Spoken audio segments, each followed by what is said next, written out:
आज का हमारा टॉपिक है चैप्टर 9 गति और उसका वर्णन।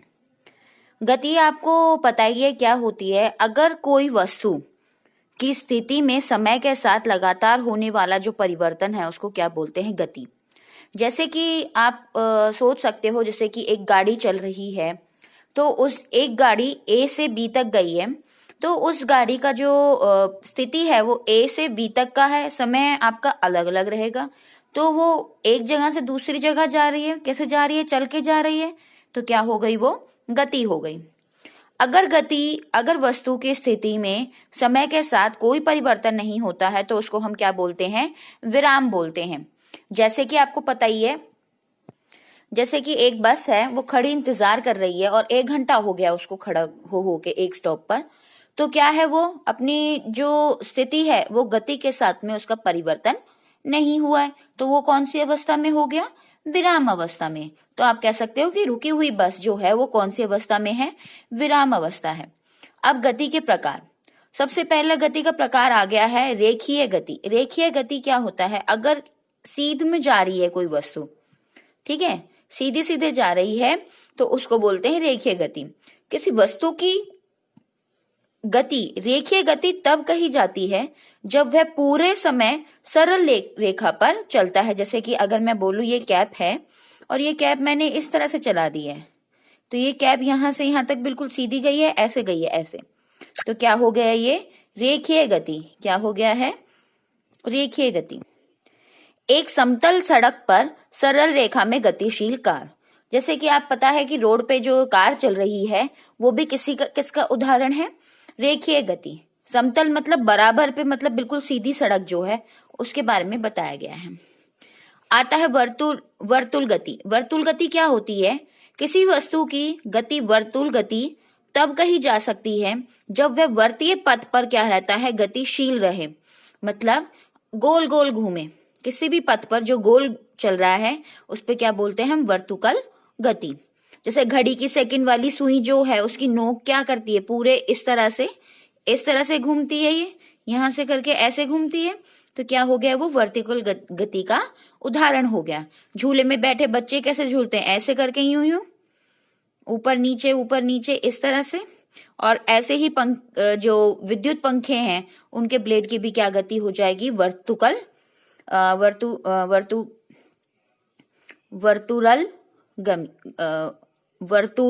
वर्तुल गति। क्या कहते हैं, वर्तुल गति। फिर आता है हमारा दोलन गति।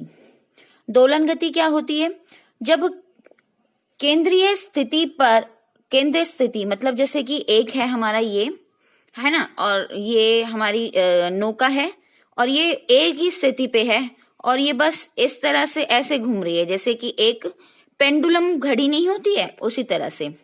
तो जब केंद्रीय स्थिति विराम की स्थिति में जो हम कह रहे हैं कि इर्द गिर्द घूमती है, उसको हम क्या बोलते हैं, दोलन गति। जैसे कि झूला और दीवार घड़ी के पेंडुलम भी क्या कहते हैं, दोलन गति कहते हैं। सबसे इंपॉर्टेंट टॉपिक जो है दूरी और विस्थापन। दूरी क्या होता है, मान लो कि हमारे पास ये स्कूल है, क्या है ये, स्कूल, और ये हमारा क्या है, घर, ठीक है। इसके रास्ते बहुत सारे, यहां से यहां तक ऐसे चले जाओ, यहां से ऐसे चले जाओ, यहां से ऐसे चले जाओ, एक छोटा रास्ता भी है, यहां से यहां तक चले जाओ। तो जो भी रास्ता, जैसे मान लो कि एक घर से निकला है और ये वाला रास्ता चुना है, तो यहां तक के जितना भी इसने कवर किया है, जितना भी डिस्टेंस इसने कवर किया है, वो क्या हो जाएगा, हमारा दूरी। और विस्थापन क्या होती है, विस्थापन जो है शॉर्टकट, किसे क्या बोलते हैं, शॉर्टकट। तो वो क्या करेगा, यहां से सीधा वाला रास्ता लेगा, जो सबसे छोटा होगा उसको क्या लेगा, वो वाला रास्ता वो चूज करेगा, उसको उस पे चलेगा। तो दूरी क्या हो गई, वस्तु द्वारा तय किए गए पथ की लंबाई को हम क्या बोलते हैं, दूरी कहते हैं। चाहे वो मैं ये बोलूं कि यहां से यहां तक भी जा रहा है तो भी क्या है, वो दूरी है, ठीक है। या यहां से यहां तक भी जा रहा है, जो भी चल के जा रहा है वो क्या है, दूरी है। पर अगर मैं विस्थापन बोलूंगी तो वो यहां से यहां तक नहीं जाएगा, वो सीधा यही रास्ता ही चूज करेगा जो सबसे छोटा है। जैसे दूरी की मात्रा क्या है हमारा, मीटर, किलोमीटर। उसके बाद आता है हमारा विस्थापन। विस्थापन क्या होता है? वस्तु की प्रारंभिक स्थिति और अंतिम स्थिति के बीच की जो न्यूनतम दूरी होती है उसको क्या बोले? विस्थापन। मतलब जहां से घर से शुरू किया और स्कूल तक पहुंच गया, उसका सबसे छोटा रास्ता जो होगा वो क्या होगा? हमारा विस्थापन होगा। विस्थापन दूरी से छोटा या दूरी के बराबर भी हो सकता है। मैंने कहा था कि वहां से शॉर्टकट वाला रास्ता जो है वो चल के जा रहा है, तो इसका मतलब क्या हुआ कि वो विस्थापन और दूरी बराबर हो सकते हैं, पर विस्थापन जो है दूरी से बड़ा नहीं हो सकता। वो हमेशा क्या रहता है? छोटा या बराबर। कब होगा? जब सरल रेखा पर गतिशील होती है और अपनी दिशा नहीं बदलती है, तो उसको हम क्या बोलते हैं? विस्थापन किसके बराबर हो जाता है? दूरी पर। विस्थापन और दूरी का मैंने डिफरेंस लिखा हुआ है, ठीक है, अंतर। तो विस्थापन 0 भी हो सकता है, पर दूरी कभी 0 नहीं हो सकती, शून्य नहीं हो सकती। विस्थापन न्यूनतम दूरी होती है, पर वस्तु के द्वारा जो तय की गई दूरी है उसको क्या बोलते हैं? दूरी। ये प्रारंभिक और अंतिम का क्या कहते हैं? अंतिम पर स्थितियों पर निर्भर करती है। ये पथ पर निर्भर करती है। ये ना तो प्रारंभ पे निर्भर करती है ना ही अंतिम पर। ये कौन सा? जिस पथ पे वो चला है। जैसे कि A to B है, इस स्थिति में दूरी क्या रहती है? बराबर रहती है। किसमें? विस्थापन और दूरी क्या रहती है? बराबर। इस स्थिति में जब एक सीधा सरल रेखा है और कहीं भी इस तरह से नहीं जा रहा, वो कहीं भी इसका जो डायरेक्शन है, जो इसकी दिशा है, वो चेंज नहीं हो रही है। बट अगर ये यहां से यहां तक आया और फिर यहां चला गया, इस स्थिति में क्या होगा कि ये है प्रारंभिक और अंतिम, इनके बीच की जो दूरी है, न्यूनतम दूरी है, वो क्या हो जाएगा? हमारा विस्थापन। और ये जो चल के आया है यहां से यहां तक, ये क्या हो जाएगी? हमारी दूरी। तो दूरी बड़ी हो जाएगी किससे? विस्थापन से। इस स्थिति में भी क्या है? यहां से ये चला है, यहां तक गया ये, है ना? तो ये हो गया हमारा अंतिम और ये हो गया हमारा प्रारंभिक। इसके और इसके बीच की दूरी जो होगी, शॉर्टेस्ट डिस्टेंस, वो क्या होगी? हमारी विस्थापन। और यहां से यहां तक का जो डिस्टेंस है वो क्या हो जाएगी? हमारी दूरी। तो विस्थापन क्या हो जाएगी? ये, और दूरी क्या हो जाएगी मेरी? ये, है ना? तो ये हो गया हमारा दूरी और विस्थापन के अंदर अंतर क्या है, ये पता चलता है हमें इससे। अब आता है दूरी और विस्थापन का ग्राफीय निरूपण। क्या होता है? विस्थापन और दूरी जो है, अगर वो सीधा रेखा पे चलता रहता है, कोण कितना बना रहा है? 45, तो क्या है? विस्थापन किसके बराबर है? दूरी के। ठीक है, यहां से यहां तक सीधा रेखा। अगर मान लो कि मेरे पास एक चीज है, ये A है, ये B है, और ये वापस इसी तरह से वापस आ जाता है अपनी जगह पर। पहले तो ये यहां गया, फिर क्या हुआ? ये यहां से वापस यहां चला गया। तो विस्थापन जो है, जैसे कि मान लो ये A है, एक बच्चा है, पहले तो यहां से यहां तक गया, फिर वापस यहां तक गया, तो दूरी क्या हो गया? दुगनी हो गई। फिर क्या हुआ? विस्थापन में देखते हैं। विस्थापन में ये बच्चा यहाँ पे गया, अब जैसे जैसे ये पास आ रहा है तो यहाँ पे B पॉइंट पहुंच गया, B डैश, फिर B पॉइंट पहुंच गया, B डैश, फिर और पास आ गया B डैश, फिर A के ऊपर ही B डैश आ गया।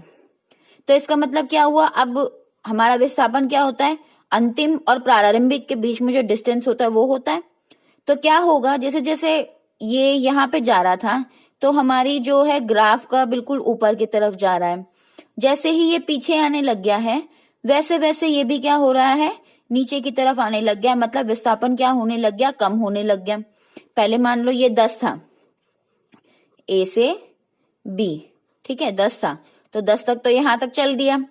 उसके बाद 10 के बाद फिर आया 9 पे, फिर आया 8 पे, फिर आया कितना? 7 पे। तो ये भी क्या हो गया? यहां से आया 9 पे, फिर आया 8 पे, फिर आया 7 पे, और वापस अगर जब A पे ही आ जाएगा वो वापस बच्चा, तो यहाँ पे क्या आ जाएगा? 0 हो जाएगा। अंतिम और प्रारंभिक में 0 हो गया, क्योंकि विस्थापन कहाँ पे? 0 यहाँ पे। तो इसके सीध में ये भी तो 0 है, तो यहाँ पे क्या हो जाएगा? ये 0 हो जाएगा। तो विस्थापन जो है वो घटती चली जाएगी और दूरी तो बढ़ती ही है। ठीक है, दूरी चाहे कितना भी चल लो आपकी बढ़ती ही है। तो जब कोई वस्तु एक जगह से दूसरी जगह पर जाकर वापस अपनी पहली जगह पर आ जाए तो विस्थापन शून्य हो जाता है। क्या हो जाता है? शून्य। पर दूरी कभी शून्य नहीं होती है। ये हमारा सबसे पहला पॉइंट था अंतर में। फिर आता है एक समान और असमान गति। एक समान गति कौन सी होती है? ऐसी गति जिसमें एक वस्तु समय के समान अंतराल में समान दूरी तय करती है, वह बोलते हैं एक समान गति कहलाती है। मतलब ये है कि आपकी मान लो 10 किलोमीटर पर आवर की स्पीड से आप डिस्टेंस कवर कर रहे हो, मतलब 1 घंटे में 1 किलोमीटर ही कवर कर रहे हो, और वो 1 घंटा आगे के किलोमीटर में भी आप 1 घंटा ही कवर कर रहे हो। तो ऐसे में क्या होता है? ऐसे में वो आपकी कौन सी गति होगी? एक समान गति। पर मान लो कि आपकी रोड है और रोड पे धचकियां आनी शुरू हो गई है, ट्रैफिक जाम लग गया है, तो आप रोक लेते हो, है ना? तो आपकी एक वस्तु समय के समान अंतराल में समान दूरी तय नहीं करती है, जब क्या करते हैं? असमान गति कहलाती है। क्या कहलाती है? असमान गति। पता ही होगा ये असमान गति, जैसे ब्रेक लगाने पड़ जाते हैं, वहां पे आपकी गति कम हो जाती है, फिर तेज कर लेते हो, फिर कम कर लेते हो, तो वो क्या है? हमारी असमान गति कहलाती है। अब आता है हमारा चाल। इकाई समय में किसी वस्तु द्वारा तय की गई दूरी। चाल में दूरी होता है, ये ध्यान रखना। चाल में क्या होता है? दूरी। तो तय की गई दूरी बटे में समय अंतराल को क्या बोलते हैं? हम चाल बोलते हैं। ठीक है, क्या बोलते हैं? हम चाल बोलते हैं। ठीक है, और दूसरा आता है हमारा वेग। वेग में हमेशा, ये तो चाल थी, चाल और वेग वैसे समान ही होते हैं, पर वेग में हम विस्थापन लेते हैं। क्या लेते हैं? विस्थापन बटे में समय। और चाल में हम क्या लेते हैं? तय की गई दूरी बटे में समय अंतराल। अब दूरी और समय का ग्राफ। दूरी, समय। अगर हम बोलते हैं कि ये एक समान दूरी है, तो हमेशा ये कैसा रहेगा? सीधा रहेगा। जैसे जैसे समय बढ़ रहा है वैसे वैसे क्या बढ़ रहा है? हमारा दूरी बढ़ रही है। ठीक है, तो ये क्या है? एक समान गति। क्या है ये? एक समान गति। किसी वस्तु द्वारा समय के सापेक्ष तय की गई विभिन्न दूरियों के लिए निरूपित ग्राफ को क्या बोला गया है? समय दूरी ग्राफ कहा जाता है। अब इसका चाल की क्या हो जाएगा कि हम क्या कहते हैं? दूरी बटे में समय। अब दूरी कितनी तय करिए? यहां से यहां तक, तो ए बी। समय क्या हो गया हमारा? ये ओ बी के। तो हम इसको और क्या बोल सकते हैं? स्थिति समय ग्राफ की ढाल, मतलब स्लोप बोलते हैं। ये वाला जो स्लोप है ना, स्लोप ऑफ दूरी और समय का क्या है हमारा? ओ ए। और ओ ए क्या है? ए बी बटे में ओ बी। अब मैंने वेग बताया था। वेग क्या होता है? विस्थापन बटे में समय अंतराल। बिल्कुल सेम टू सेम वैसे ही है, बट इसमें क्या लेते हैं हम लोग? विस्थापन में न्यूनतम प्रारंभिक और अंतिम का न्यूनतम दूरी लेते हैं हम लोग। ठीक है, उसको क्या बोलते हैं हम लोग? वेग कहते हैं। कैसे? यदि एक वस्तु 50 मीटर की दूरी 30 सेकंड में तय करती है और अगली जो है 100 मीटर की दूरी 45 सेकंड्स में तय करती है, तो तय की गई दूरी कितनी हो जाएगी हमारी टोटल? एक तो 50 करिए, एक 100 कितना? एक 150। समय कितना लिया है इन्होंने? 30 और 45 75। तो औसत चाल क्या हो जाएगी हमारी? 150 बटे में 75। ठीक है, तो क्या हो जाएगा? 2 मीटर पर सेकेंड। तो औसत चाल क्या होती है? कुल तय की गई दूरी बटे में कुल समय। क्योंकि हमारी जो है कभी स्पीड घट रही है, बढ़ रही है, एक समान नहीं रहती, जब असमान रहती है गति, तो हम क्या निकालते हैं? फिर औसत चाल निकालते हैं। फिर आता है गति का ग्राफ या निरूपण। जब स्थिति और समय के समान में, मतलब बिल्कुल सीधी सीधी रेखा चलती है, तो ये किसको बताता है? एक समान गति को। विराम अवस्था में स्थिति 1 सेकंड पे भी क्या थी? यही थी, ये वाली जिसको हम बोल रहे हैं। मान लो ये 10 है, तो 1 सेकंड में भी क्या है? 10। दूसरे सेकंड में भी क्या है? 10। तीसरे सेकंड में क्या है? 10। तो ऐसे में स्थिति तो चेंज नहीं हो रही, पर समय क्या होता जा रहा है? चेंज होता जा रहा है। तो वो कौन सी अवस्था थी हमारी? विराम अवस्था, जो हमने पहले पढ़ी थी। असमान गति मतलब स्थिति जो है समय के साथ साथ बढ़ती ही जा रही है, और एक टाइम पे क्या आता है कि एक ही समय पे इतनी ज्यादा स्थिति बदल जाती है, कभी कम बदल रही है, कभी ज्यादा बदल रही है या घट रही है। समय की स्थिति में परिवर्तन की दर क्या हो रही है? घट रही है या बढ़ रही है, जो भी है वो क्या है? हमारी असमान गति को कहलाती है। अब वेग और समय का ग्राफ करते हैं। वेग और समय, हमारी जो वेग भी होती है वो भी समान और असमान होती है। तो ये क्या हो गया हमारा? इसके बीच का ग्राफ हो गया। अगर हमें त्वरण करना है, त्वरण क्या होता है, मतलब जो हमारी दूरी तय की गई है वो क्या होती है, ये जो ग्राफ का एरिया है उसको कहते हैं हम लोग। ठीक है, क्या कहते हैं, इस ग्राफ के एरिया को हम क्या बोलते हैं, तय की गई दूरी। ठीक है, यहां तक का पूरा होता है ये। ठीक है, तो इसलिए हमने v मल्टीप्लाई टी कर दिया। त्वरण क्या होता है, वेग बटे में समय, वेग में परिवर्तन बटे में समय, समय के साथ वेग में परिवर्तन को क्या बोलते हैं हम लोग, त्वरण कहते हैं। तो त्वरण क्या हो गया, वेग में परिवर्तन बटे में लगा हुआ समय। तो देखिए यहाँ पे वेग में परिवर्तन, ये तो हो गया हमारा फाइनल अंतिम वेग, ये हो गया हमारा प्रारंभिक वेग। इसमें और इसमें कितना हो गया डिफरेंस, अंतर कितना हो गया, मान लो 10 का, तो 10 बटे में कितना टाइम लगा, 10, तो कितना हो गया 1 मीटर पर सेकेंड स्क्वायर।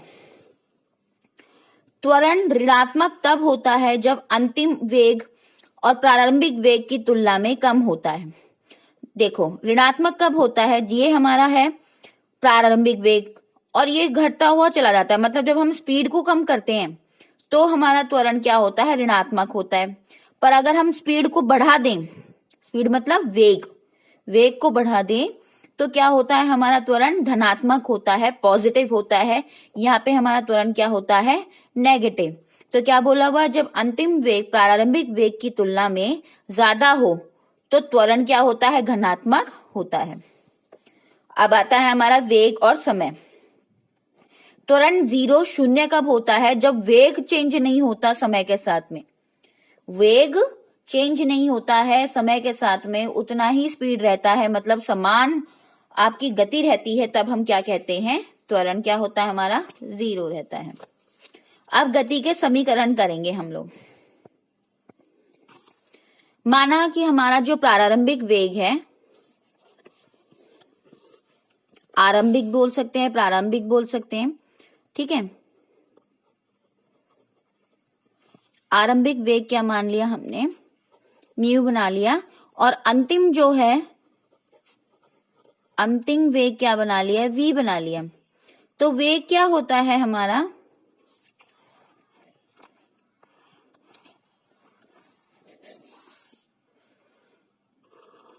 मतलब त्वरण क्या होता है हमारा, वेग में परिवर्तन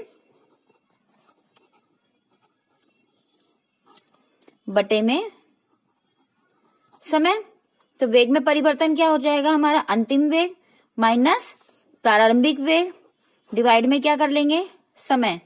त्वरण का सिंबल क्या होता है, ए टी उधर गया तो क्या हो गया, v माइनस यू, u इधर चला गया तो क्या आ गया, v is equal to u plus a t. ये हो गया हमारा पहला समीकरण किसका, गति का। ठीक है, अगर मान लो, देखो यहां से भी हम बोल सकते हैं कि अगर u जो है ज्यादा है और v कम है तो वैल्यू किस में आएगी, माइनस में। तो a क्या हो जाएगा, त्वरण क्या हो जाएगा, ऋणात्मक। और अगर v ज्यादा है और u छोटा है तो a कैसा हो जाएगा हमारा, धनात्मक। ठीक है, अब आता है दूसरा समीकरण, क्या था, s is equal to u t plus half a t square. ये तो वैसे याद होना चाहिए, पर अब इसको कैसे करेंगे।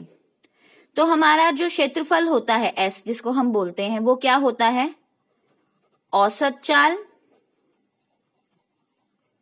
ठीक है, यहां चाल की जगह हम वेग भी लिख सकते हैं, औसत वेग मल्टीप्लाई में समय अंतराल, डिवाइड में क्या आ जाएगा 2, क्योंकि औसत चाल को अगर हम कर रहे हैं तो डिवाइड में क्या आता है 2। तो औसत चाल क्या है हमारा, v प्लस यू बटे में 2 मल्टीप्लाई समय।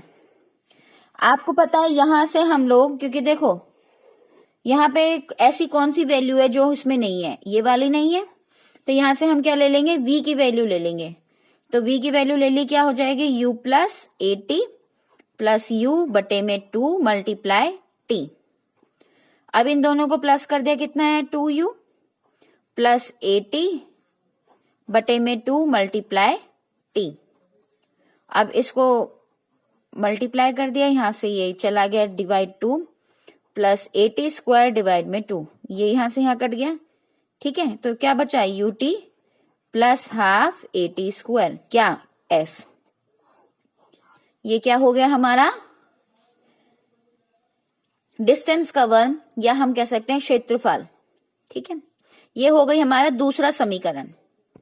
अब तीसरा समीकरण क्या था, v square minus u square is equal to 2as, यही था।